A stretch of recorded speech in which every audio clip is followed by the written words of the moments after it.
দাসীর সাথে সহবাস জায়েজ হলে টাকা দিয়ে পতিতালয়ে গেলে কি গুনাহ হবে? কারণ তখন তো সাময়িক সময়ের জন্য দাসী কেনা হয়। অত্যন্ত আফসোসের বিষয় যে প্রশ্নকর্তার দাসী সম্পর্কে ধারণা নাই। কৃত দাসী, সাধারণ দাসী না, কৃত দাসীর সাথে সহবাস করা জায়েজ আছে, স্ত্রীর মতো আচরণ করা জায়েজ আছে। কার জন্য? ওই কৃতদাসীর যে মালিক তার জন্য।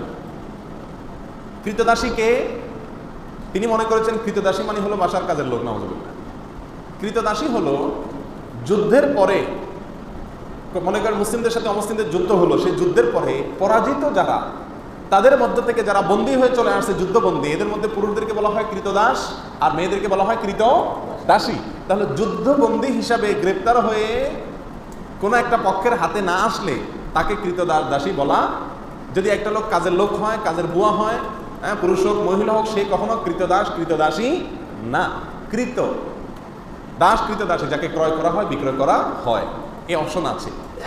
এখন কৃতদাসী যদি যুদ্ধবন্দী হিসাবে আসে, যে ব্যক্তির মালিকানায় আসবে, অর্থাৎ যোদ্ধাদের মধ্যে যে বন্টন করা হবে যুদ্ধলব্ধ সম্পত্তিতে, যার ভাগে পড়বে সে তার মালিক। সে চাইলে তাকে রাখতে পারে, চাইলে তাকে বিক্রিও করে দিতে পারে। এ হলো কৃতদাসী সম্পর্কিত সংক্ষেপে কথা। এখানে কৃতদাসীর সঙ্গে সহবাস করাকে ইসলাম অ্যালাউ করেছে কেন? এটা নিয়ে আমাদের নাস্তিক ভাইদের বা নাস্তিক বন্ধুদের প্রশ্নের কোনো শেষ নেই। তারা বলে, হ্যাঁ, একজন কৃতদাসীর সাথে ইসলাম সহবাস করাকে কীভাবে বৈধ করেছে? কেন বৈধ করেছে আমি সংক্ষেপে শুধু বলতে চাই।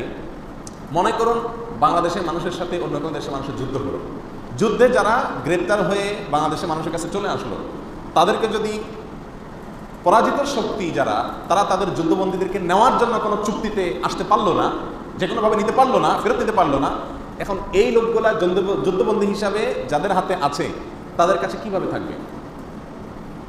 ছেলেদেরটা তো যেমন তেমন কাজকাম করলো, সমস্যা নেই। মেয়েরা তো বাসা বাড়িতে থাকবে। তাহলে এই মেয়েটা বাসা বাড়িতে থাকলে তার নিরাপত্তার কোনো রাস্তা আছে? কোনো রাস্তা নেই। একজন নিরীহ মেয়ে যদি আপনার বাসায় থাকে, আপনার ভেতরকার পশুত্ব তার প্রতি হামলে পড়ার জন্য আপনাকে প্ররোচিত করবে কি করবে না? এটা হলো ন্যাচারাল বিষয়, এটাকে অস্বীকার করার কোনো সুযোগ নেই, এটা বাস্তবতা।